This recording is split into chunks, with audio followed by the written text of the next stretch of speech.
수년 전에 우리나라의 정치, 경제, 사회 등 13개 항목을 조사를 해서 종합한 갈등 지수가 발표된 적이 있습니다. 우리나라의 갈등 지수가 얼마나 될까? OECD 나라가 한 30개국 되는데 그 중에서 3위라고 합니다. 그만큼 갈등 지수가 높다라는 거죠. 그런데 문제는 이 갈등을 해결할 갈등 관리 지수가 상당히 높다라는 것입니다. 해결을 잘 못한다라는 거죠. 30개국 중에서 27등. 이 말은 다른 말로 바꿔 얘기하면 대한민국에는 싸움이 많다는 이야기입니다. 쉬운 일하고 얘기하면 싸움이 많아요. 사람들의 마음에 분노가 많다라는 것이요, 원한이 많다라는 것입니다. 그걸 잘 다루지 못한다라는 거죠. 소화를 못한다라는 거예요. 다른 말로 쉽게 이야기하면 많은 사람들이 아침에 화내면서 시작해가지고 저녁에 화내면서 끝나고, 화내면서 인생을 살다가 화내면서 인생을 마무리한다라는 이야기입니다. 여러분 어떻게 느껴지세요? 우리 가운데는 아마 이런 분은 없으리라고 생각이 되어집니다. 그러나 문제는 이런 이제 사회와 이런 환경들이 우리들에게 영향을 끼쳐서 우리도 모르는 사이에 우리 안에 갈등이 자꾸 생기고 분노가 생기고, 그런 가운데서 원한 관계가 생기고, 그런 가운데서 마음이 상해가지고 인생을 사는 사람들이 의외로 많고, 우리들도 그 영향을 받아서 그렇게 될 가능성이 많이 있다라는 것입니다. 오늘 저희들이 같이 나눠야 될 주제는 용서입니다. 오늘 성경에 용서에 관한 이야기가 나오는데 제가 설교의 제목을 용서로 마무리해야 한다라는 제목을 잡았어요. 여러분이 이 제목을 보면서 뭘 느끼셨습니까? 인생에 있어서 누군가는 인생을 마무리를 해야 되죠. 하루의 일과가 끝나면 하루를 마무리하고, 어떤 프로젝트가 끝나면 프로젝트를 마무리해야 되고, 인생이 끝나면은 이제 죽음 앞에서 우리의 인생을 마무리해야 되는데, 그때 가장 중요한 이슈는 용서라는 겁니다. 용서. 사실 용서를 하면 많은 사람들이 잘 듣고 싶어 하지 않습니다. 용서하라고 이야기하지만 난 용서할 수 없어. 나는 용서할 수 없어. 그 사람이 완전히 망하는 걸 내가 보고 말 거야. 이렇게 일반적으로 사람들이 생각하기 때문에 사실은 잘 들리지가 않죠. 많은 사람들이 용서의 아름다운 이야기를 전해줘도 그건 그 사람 케이스야, 그럴 수밖에 없었겠지, 나는 달라라고 이야기를 하면서 그 이야기를 잘 들으려고 하지 않습니다. 우리 안에 참 아름다운 용서의 이야기가 있죠. 대표적인 사람이 우리가 잘 아는 손양원 목사님입니다. 여수 순천 반란 사건 때 공산당에 의해서 두 아들이 죽습니다. 아들 둘이 죽어요. 그렇게 그 아들을 죽였던 안재선이라는 사람, 이 사람을 나중에 어떻습니까? 붙잡아가지고 사형 선고를 받아서 그가 죽기 일보 직전에 손양원 목사님과 구명운동을 합니다. 그리고는 그 사람을 양자로 어답트를 하죠. 받아들여요. 그래서 우리가 손양원 목사님을 가리켜서 사랑의 원자탄이다 이렇게 이야기를 합니다. 우리의 선배들 가운데 이런 스토리가 있는 것은 참 쉽지 않은 스토리죠. 이런 스토리가 있음에도 불구하고 그 사람만 특별하다고 생각하고 그것은 나의 일이 아니라고 일반적으로 생각하죠. 성경 안에서 예수님께서 십자가에 달리면서 자기에게 고통을 당하는 사람들을 향해서 저들을 사하여 주옵소서, 자기들이 하는 것을 알지 못합니다, 이렇게 저들에게 용서를 구하면서 기도했던 예수님의 모습이 있어도 그건 예수님이니까 그런가 보다. 초대교회 스데반 집사가 자기에게 돌을 치는 저들을 향해서 주여 이 죄를 저들에게 돌리지 마옵소서라고 기도를 했음에도 불구하고 그 사람에게만 해당되는가 보다, 나는 그렇지 않아, 이러면서 이제 사실은 용서를 하지 못하면서 살아가는 그런 모습이 우리의 모습이 아닌가라는 그런 생각을 해보게 됩니다. 오늘 예수님께서 제자들에게 지금 가르치면서 여러 이야기를 해요. 예수님이 제자들에게 내가 이제 고난을 받고 죽어, 더 이상 너희들 곁에 없어 하면서 주시는 교훈의 말씀을 쭉 이야기를 하다 마지막 부분에 가서 지난 시간에 뭐라고 그랬습니까? 화해의 회복으로, 너희들이 무슨 일이 있어도 화해와 회복 쪽을 향해서 인생을 살아라 라고 이야기를 하면서 오늘 그 마지막 부분을 용서로 마무리하고 있어요. 화해와 회복과 용서는 뗄 수 없는 그러한 관계죠. 그렇기 때문에 주님께서 이 말씀을 하시면서 결국은 화해와 회복이 되려면은 용서가 같이 가야 된다라는 사실을 이야기를 하는 거예요. 이 말은 다른 말로 바꿔 이야기한다면은 인생을 사는 동안에 하나님과의 관계 잘 중요해. 그러나 너희들이 이 땅을 살면서 사람들과의 관계를 맺으면서 살아갈 터인데 이 사람들과의 관계가 틀어지면은 아무리 하나님과의 관계가 좋아도 너희 인생이 행복할 수가 없어. 사람들과의 관계가 좋아야 되는데 무슨 일이 있어도 화해와 회복을 향해서 지향하고 그 일을 위해서는 용서라는 결단을 해야 돼. 사실은 그 이야기를 하고 있는 것입니다. 우리가 잘 아는 내용이지만은 이 말씀을 한번 더 자세히 좀 살펴보도록 그렇게 하겠습니다. 이 말씀은 베드로의 질문으로부터 이제 시작이 됩니다. 여러분 21절의 말씀을 다시 한번 보시길 바랍니다. 그때에라고 이야기하는 이 그때가 언제냐? 예수님께서 제자들에게 이 땅을 살면서 화해와 회복을 향해서 나아가야 돼. 너희들이 한 영혼을 한 사람을 불쌍히 여겨야 돼. 그 사람이 비록 죄를 지었다 할지라도 그 사람을 품어야 돼 라는 이야기를 하는 그때입니다. 베드로가 이야기를 하는, 베드로가 머리가 아주 잘 돌아가는 사람이에요. 이걸 보면은 베드로가 화해와 회복을 이야기하니까 당장 딱 이슈로 꺼내는 게 뭡니까? 용서예요. 형제가 내게 죄를 범하면 몇 번이나 용서하여 주리까? 7번까지 하오리까? 결국은 화해와 회복이 잘 되려면 용서가 돼야 되는데 베드로가 이 이슈를 꺼내는 겁니다. 베드로가 생각해 보았을 때는 화해를 위해서 용서가 필연적인데 용서를 한두 번 할 수 있어. 그래서 화해를 향해서 나아갈 수 있어요. 그런데 몇 번을 해야 됩니까? 이 말 속에 담겨져 있는 의미는 뭔가 하면 내가 한두 번은 용서해도 그 다음에는 어렵다라는 이야기. 언제까지 나보다 용서하라고 그러느냐? 언제까지 나보고 손해만 보고 살라고 그러느냐? 언제까지 나보고 짓눌려서만 살라고 그러느냐? 사실은 이런 이야기나 마찬가지거든요. 따지고 보면 그 이야기를 하는 거예요.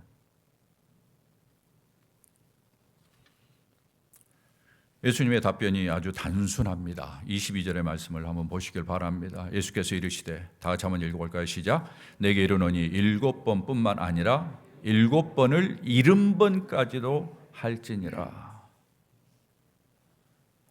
이 말씀의 핵심이 무엇입니까?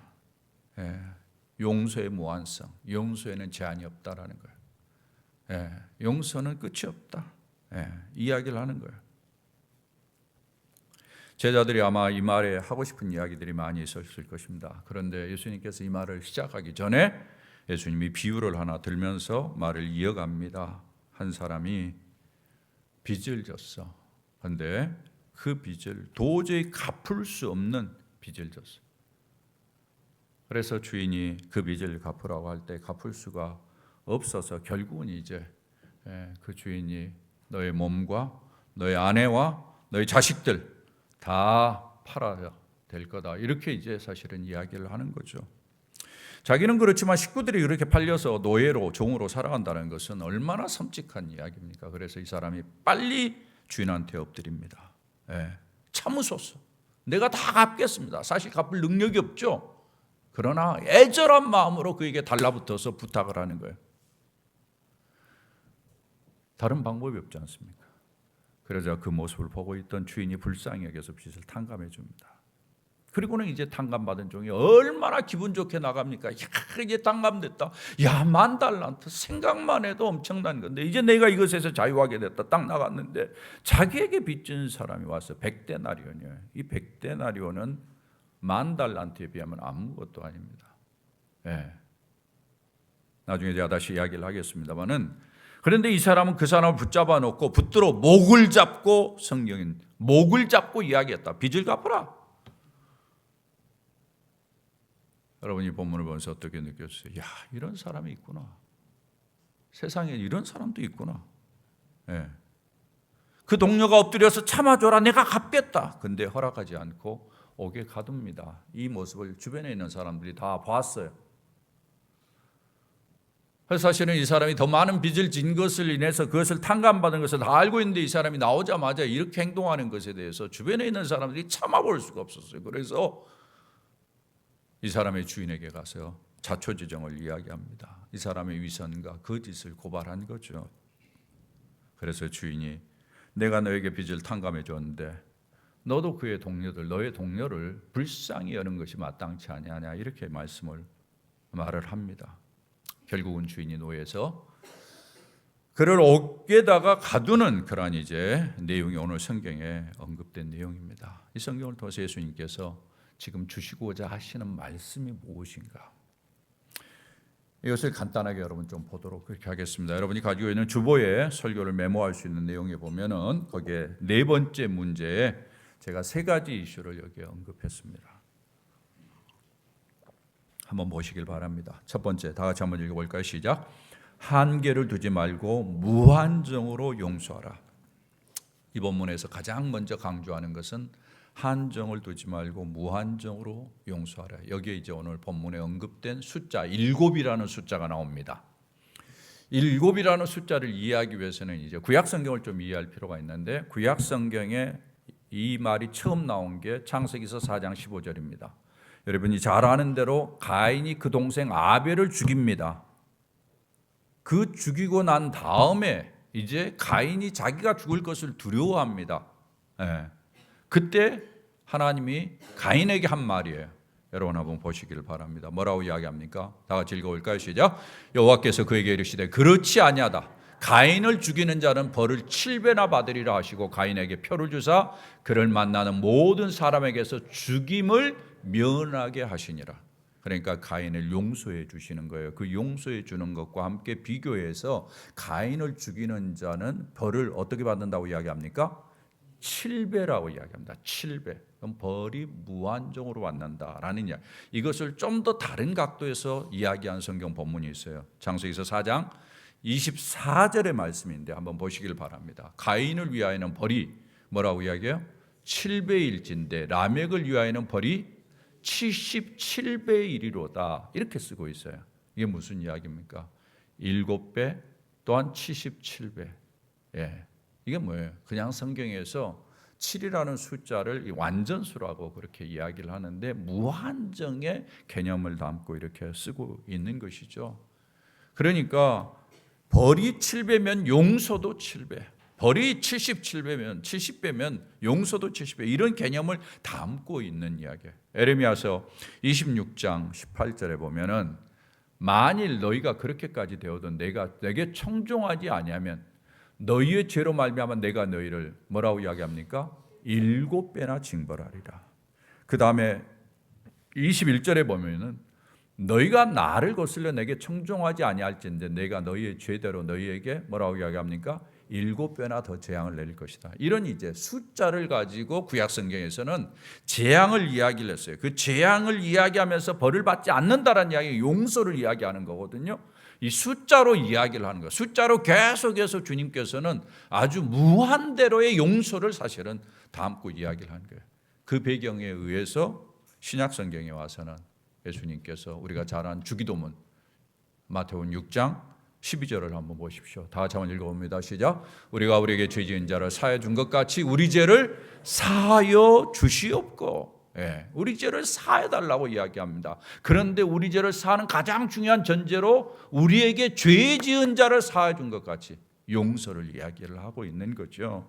그 다음에 14절에 보면 우리 다 읽어봅니다. 시작. 너희가 사람의 잘못을 용서하면 너희 하늘 아버지께서도 너희 잘못을 용서하시려니와 용서를 이야기하는 것입니다.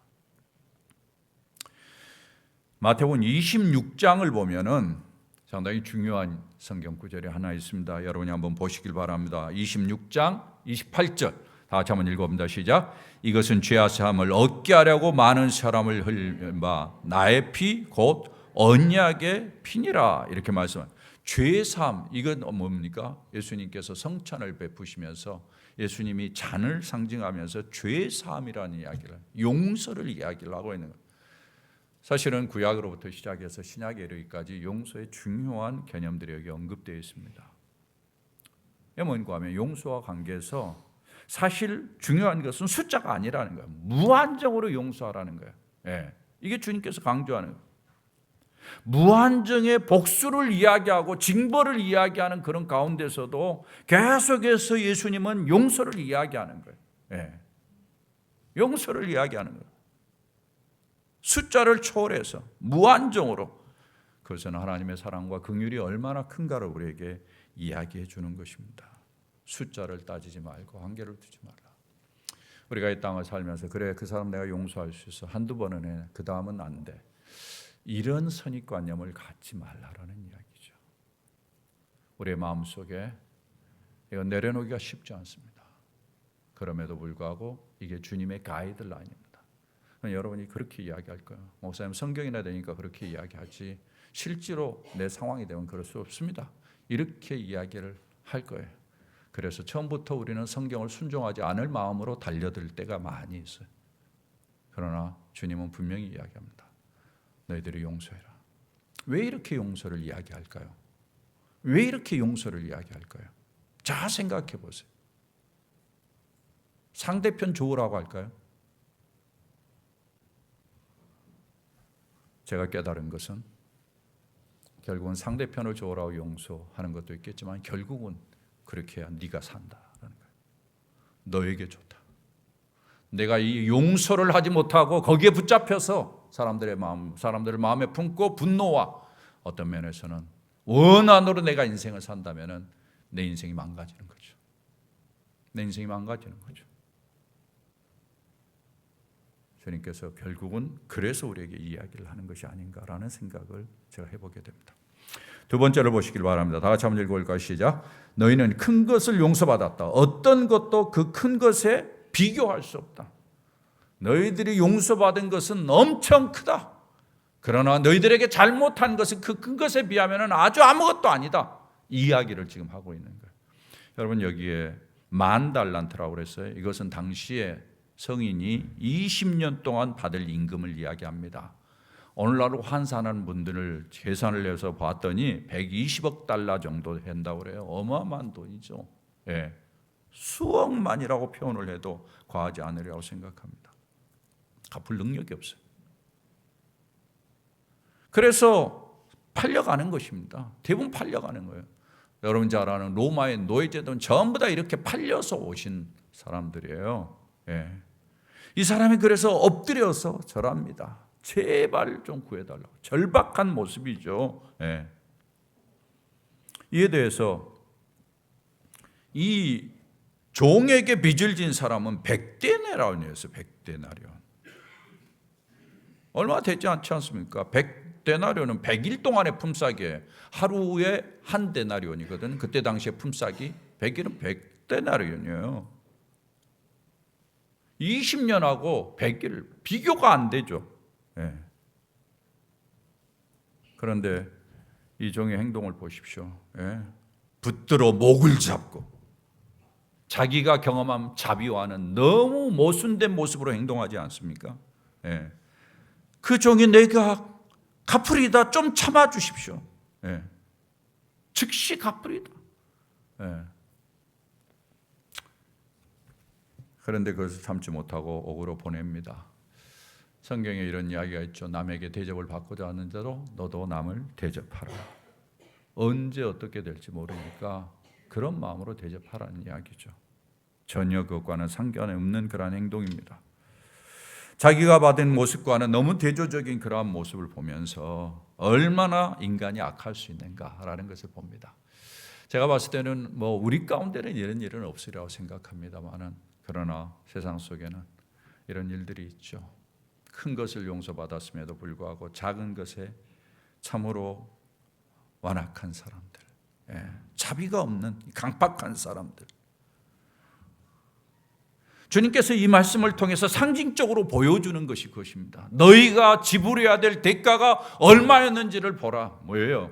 예수 그리스도를 십자가에 내어줄 정도의 너의 죄가 무거웠어. 엄청나게 컸어. 그것에 비하면 너에게 잘못한 사람들의 죄는 아무것도 아니다라는 이야기를 하는 거죠.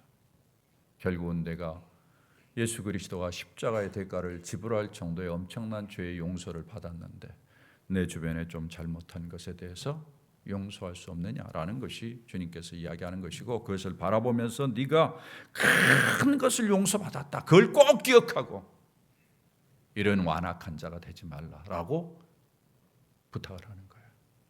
상당히 중요한 이야기입니다. 우리가 인생을 살면서 이걸 놓치면 저는 그분은 참 평생을 불행하게 산다 그렇게 생각해요. 예. 마지막을 봅니다. 다 같이 한번 읽어볼까요? 시작. 하나님이 보여주신 것처럼 행하라. 마음으로부터 용서. 여러분 오늘 성경 32절 33절을 한번 넘어가서 보시기를 바랍니다. 이에 주인이 그를 불러다가 말하되 악한 종아 내가 빌기에 내가 내 빛을 정긋 탕감하여 주었거늘 라고 이야기하면서 33절 이렇게 이야기합니다. 다 같이 읽어봅니다. 내가 너를 불쌍히 여김과 같이 너도 내 동료를 불쌍히 여김이 마땅하지 아니하냐고. 자, 이 본문의 내용의 어투를 한번 보세요. 어감을 보세요. 내가 용서했다. 전부 탕감해줬다. 내가 너를 불쌍히 여겼다. 말이에요. 내가 너를 불쌍히 여긴 것처럼 무슨 이야기예요? 내가 모범을 보였다라는 거예요. 내가 모델이 되었다라는 거예요. 예. 내가 그렇게 해줬다라는 거예요. 그러면 너도 본대로 좀 해야 되지 않겠느냐? 너가 경험한 대로 좀 해야 되지 않겠느냐? 여기 마땅하다라는 표현이 바로 그런 것이죠. 의도를 가지고 내가 모범을 보였으면 너도 그렇게 하는 것이 마땅하지 아니하냐? 예. 본대로 하라는 거예요. 배운 대로 하라는 거예요. 우리가 크리스천으로서 참 감사한 것 중에 하나는 우리가 성경을 통해서 우리 예수님의 모델이 있고 우리 하나님의 모범이 있는 거죠. 그것보다 더 뭐 좋은 모델이 있겠습니까? 그걸 보고 하면 되는 거죠. 마음으로부터 하라. 35절에 보면은 각각 마음으로부터 형제를 용서하지 않은 마음으로 용서해라 라고 이야기를 하는 거예요. 예. 용서와 자비가 얼마나 중요한 가치인 것을 이야기합니다. 이것을 천국의 비유라고 그랬어요. 여러분 23절에 보면 그러므로 천국은 이렇게 이야기해요. 천국의 중요한 가치가 용서라는 거예요. 천국의 중요한 가치가 자비라는 거예요. 우리가 그 자비와 용서의 은혜를 입은 것처럼 너희들도 그렇게 하라는 거예요. 그래서 주기도문에 이렇게 이야기를 합니다. 마태복음 6장 14절 15절 아까 14절을 보았습니다. 오늘 계속해서 한번 읽어볼까요? 시작. 너희가 사람의 잘못을 용서하면 너희 하늘 아버지께서도 너희 잘못을 용서하려니와. 계속해서요. 너희가 사람의 잘못을 용서하지 아니하면 너희 아버지께서도 너희 잘못을 용서하지 아니하시리라. 교회의 구성원 한 사람 한 사람이 어떤 의무를 가지고 있는지를 잘 이야기를 해주고 있습니다. 예수님께서 제자들에게 이제 내가 없어질 거야. 너희들이 이 땅을 살면서 하나님과의 관계를 잘해라. 예, 하나님과의 관계. 자기를 부인하고 변화산의 영광을 바라보면서 믿음으로 살아라. 그러나 너희들이 이 땅에 머물러 있는 동안에 다른 사람들과 어울려 살 거다. 다른 사람들과 어울려 살 때는 네가 자유롭게 할 수 있는 그러한 자유가 있지만은 다른 사람이 시험에 들지 않도록 그렇게 네 자신을 컨트롤하면서 네 의무를 다해라. 작은 자, 우습게 볼 수 있는 자를 우습게 보지 말고 한 영혼이라도 잃지 않도록 노력해라. 화해와 회복을 향해서 나아가되 결국은 용서가 돼야만이 너 인생이 건강하게 마무리될 수 있다. 이야기를 하고 있는 것입니다. 여러분 어떻게 생각하세요? 여러분 동의하십니까? 어떠세요? 여러분의 인생의 용서로 마무리되지 않으면 여러분의 인생은 온전하게 끝난 것이 아닙니다. 크리스천은 용서까지 가야 천국 백성의 모습으로 바뀌어져 가는 겁니다. 여러분들이 이제 하나님 앞에 가실 날이 다가올수록 용서를 하셔서 진짜 천국 백성으로서의 모습을 잘 갖추는 그런 모습으로 변화되기를 진심으로 소원합니다. 우리 주님이 그렇게 만드시라고 저는 믿습니다. 왜냐하면 저의 모습을 보니까 주님이 점점 그렇게 만들어 가는 것 같아요. 제가 여러분에게 행복하다라는 표현을 했잖아요. 제가 외적으로 모든 것을 갖추어서 모든 것이 이루어서 행복한 건 아니에요. 그것을 통해서 얻는 만족도 있지만은 그러나 하나님이 저에게 주신 은혜는 바로 이런 은혜였습니다. 여러분 아시다시피 이 땅을 사는 동안에 사람의 갈등을 피할 수가 없잖아요. 갈등이 생기다 보면 마음의 깊은 곳에서 분노가 일어나죠. 예, 이런 거 애들 이러잖아요. 예, 이러잖아요. 애들이 계속 그러면서 돌아다니잖아요. 예. 그런 것들이 내 안에 있으면 어째요? 이런 것이 나를 괴롭히죠. 여러분 마음 편할 수 있습니까? 예. 저에게도 뭐 그런 일들이 있어 왔죠. 제일 자존심 상하는 것은 사람들이 저를 무시하는 것과 같은 그러한 느낌들. 여러분도 아마 그럴 거예요. 제일 힘든 것이 어때요? 사람들이 이런저런 이야기할 때 말투를 보니까 저 사람이 나를 무시한 듯한 태도야? 뭐 이런 것들. 저 사람 행동을 봤더니 저 사람 다른 사람 앞에 가서는 저렇게 하면서 나한테는 저렇게 이런 것들이 제일 힘들잖아요. 예. 목사한테도 목사가 큰 교회에 있을 때는 아주 알아서 쩔쩔매요. 그런데 적은 교회를 하고 있으면 우습게 여기는 것 같은 느낌으로 내가 받을 수 있어.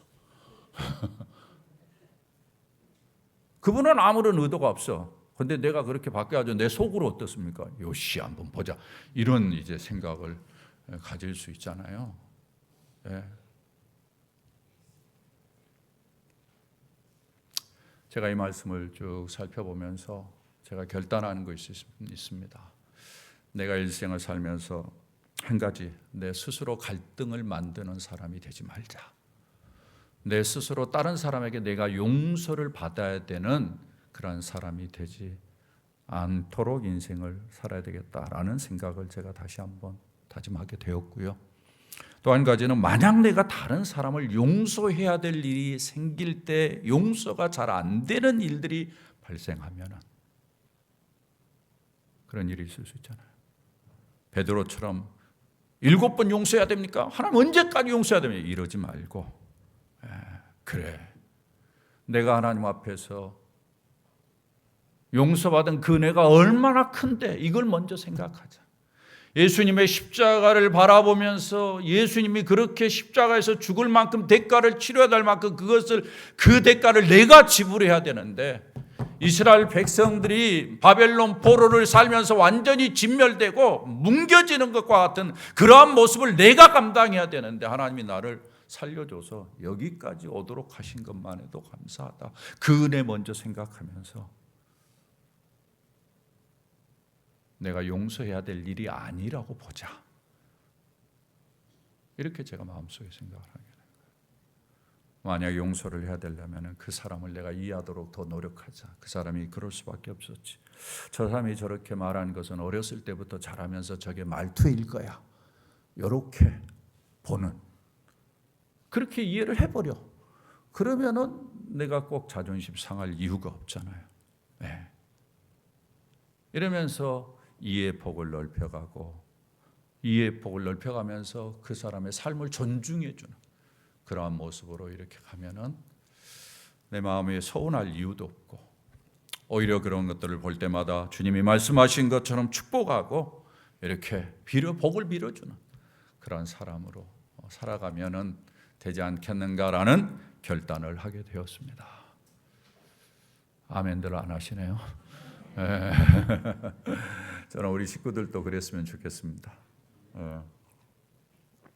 우리 친구들 교회 안에 몸담은 우리 공동체 모든 식구들이 주님이 보여주신 이 모습으로 마지막까지 용서로 잘 여러분의 인생을 마무리하면서 한 번도 응어리를 가지고 인생을 마무리하지 않도록 하나님께서 축복해 주시기를 주의 이름으로 축원하고요. 그 일을 위해서는 우리 스스로가 하나님의 은혜를 생각하면서 내가 정리를 해야 됩니다. 가만히 있어서 정리되지 않아요. 내가 스스로 노력해야 돼요. 정리를 스스로 해야 돼요. 하나하나. 그럴 때 여러분이 오늘 행복할 수 있고 오늘 행복할 때 내일 행복해. 하루아침에 그게 행복이 주어지지 않아요. 계속해서 털어내세요. 그러면 하나님께서 우리로 하여금 넉넉하게 인생을 살 수 있는 은총을 주시라 제가 믿습니다. 이런 은혜가 넘치기를 주의 이름으로 축원합니다.